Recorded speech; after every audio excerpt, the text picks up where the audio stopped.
11 de outubro de 1975.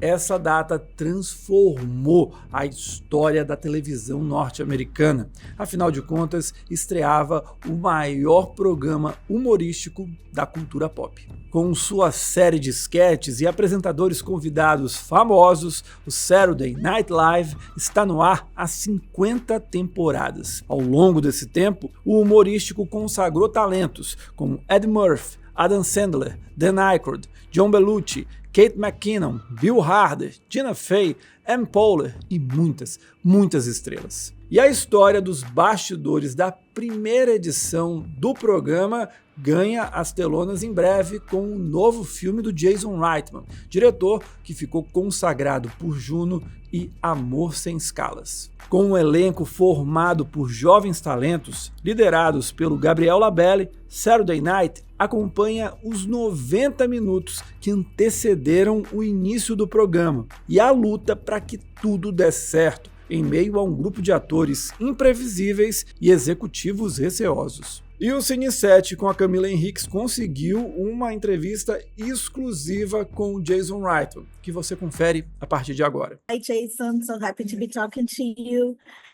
And yeah, pleasure. I really enjoyed the movie, and I know you've grown up on movie sets, so I imagine the whole backstage hoopla has always been very fascinating to you, and I know you obviously knew Dan Aykroyd from a very young age, and you've worked in SNL briefly. So, but how did this idea come about for you? I think you're hitting right on it. I grew up on film sets, always interested in the crew, and when my dad used to bring me to set, that's who I wanted to hang out with. You know, I wanted to be on the camera truck. I wanted to be one of the guys. And when I used to watch Saturday Night Live, my curiosity was less about the actors and more for these people behind the scenes, moving the sets and moving the cameras and how they pulled off this magic trick of a show. Yeah, this is a big cast, and you're recreating people that we know from films, people who we know from SNL, actually, and you have to administrate a lot of simultaneous stories in small spaces. So the blocking of the movie is really impressive. And how did you work through it, administrating these huge casts in these small spaces? I mean, I've never had a cast this big, 80 speaking roles, and everyone working almost every day.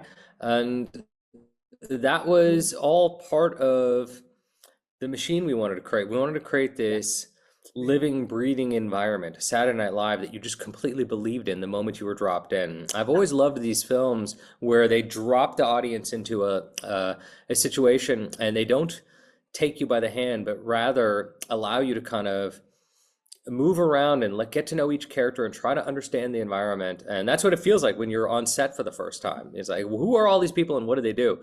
And it was trying to create like this ballet of chaos with lots of choreography. And the casting specifically was, you know, trying to find actors who understood the essence of these original people they were playing, rather than do impersonations. Try to get people who understood what it felt like for an actor to be there 10 minutes before they go live on television, 10 minutes before their lives change forever. Look around, Lorne. You haven't locked the script. Your crew is in open rebellion. Fuck you! Fuck you! I definitely fuck you. The writers on the 17th floor tied a belt around Big Bird's neck and hung him from my dressing room door. And speaking of the cast, Gabriel Labelle is really impressive, yet again playing an iconic role from real life. What was it that made you want to cast him front and center in the story? I mean, I met Gabriel standing next to Steven Spielberg at a screening of The Fabelmans, and somehow this young man, who was 21 years old at the time, was holding his own next to the greatest director alive. There is just something about Gabriel that when you look in his eyes, he's a dreamer. And he's an actor who looks like he will do anything to achieve his dreams and nothing will stand in his way. And I think that's the kind of that's the part of Lorne Michaels that you can't fake. This you know, and that's what we wanted. We wanted to meet a young man who was going to come up against 100 obstacles, but nothing was going to stand in his way.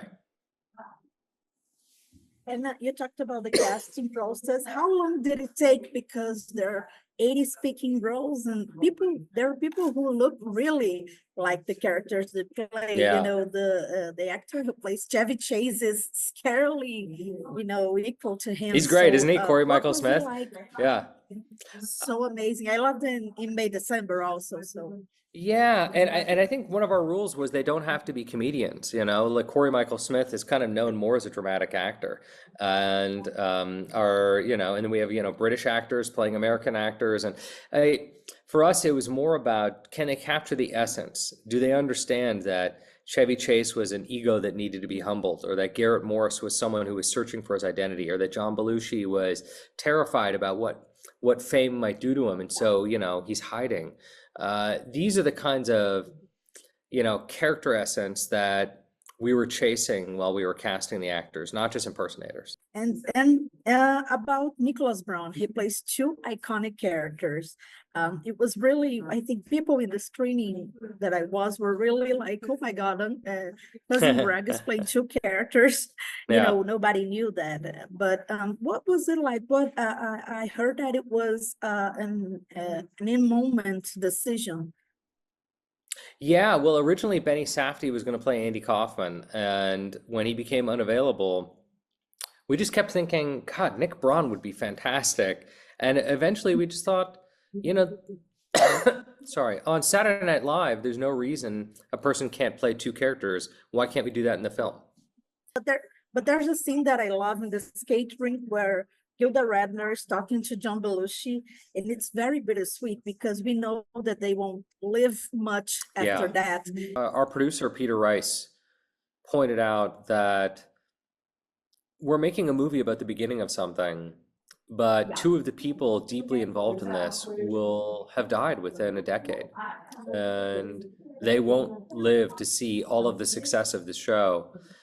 And there's something about those two characters having a conversation, and particularly a conversation about having nostalgia in the moment, which is something that I deeply identify with, which is being in a moment, but realizing even as it's happening, that you will one day look back upon that moment nostalgically, which of course is one of the reasons we made the movie as a whole, is our curiosity about whether people know when they are creating something that's going to change the world. Moments before Saturday Night Live goes on air, if you're there, does it feel like just another Saturday night, or does it feel like one of the most important nights of all time? And if you were on the set of Jaws, would you know that it was an important movie, or would it just feel like some random shark movie? If you could sit next to Beethoven as he composed Für Elise, would you know something important was happening, or would it just feel like a guy playing the piano? And I've always been curious about whether that moment at 30 Rock, whether they were having nostalgia in the moment or whether they were just putting on a show. That's logical, Dick. That's why they're paying us all to be here. I mean, more than 90 minutes of live television by a group of 20-year-olds who've never made anything. Do you ever stop and wonder why they said yes? A counterculture show starring total unknowns with zero narrative and even less structure. Speaking of the 30 Rock building, did you get much access to it? What was the research process like? Lorne Michaels was very kind to us as far as letting us come in and roam around the halls of 30 Rock, and we were there during shows and not during shows, and I actually got to be a guest writer there years ago, so I felt like I actually had a lot of experience of just feeling what it was like. And one of the cool things about that building is how little that's changed. The location of all the dressing rooms and all the little cubbies where the crew people hide all their things, and where Lorne's office is, and the stands and the writing rooms, none of that has changed. So when you get to walk around there, you do feel this connection to history. And speaking of connection to history, what is your favorite season of SNL? Oh my God. I feel like anytime you ask that, you can immediately identify how old somebody is, because they're always going to say whatever season was when they were like 16 years old. And I'm in love with 1990s SNL, everything from like Adam Sandler to Will Ferrell and everyone in between, because I think they are part of the kind of the definition and formation of what I think is comedy. Okay, so and finally, did you get to hear from the original cast, from people who are still alive? Did they reach out to you after seeing the movie? Yeah, that's actually been one of the most special parts of this experience, has been hearing from, Dan Aykroyd and Garrett Morris and Lorraine Newman and Billy Crystal, and how favorable an experience it is for them, and how unusual but warm it is for them to revisit one of the most important nights of their life. They want you to fail. We just have to make it to air. Com grandes chances de aparecer no Oscar 2025 em roteiro original, Saturday Night ainda não tem data para estrear nos cinemas brasileiros, mas quando tiver eu informo aqui no canal, então já se inscreve para você não perder essa informação. Combinado? A gente se encontra, até a próxima, tchau!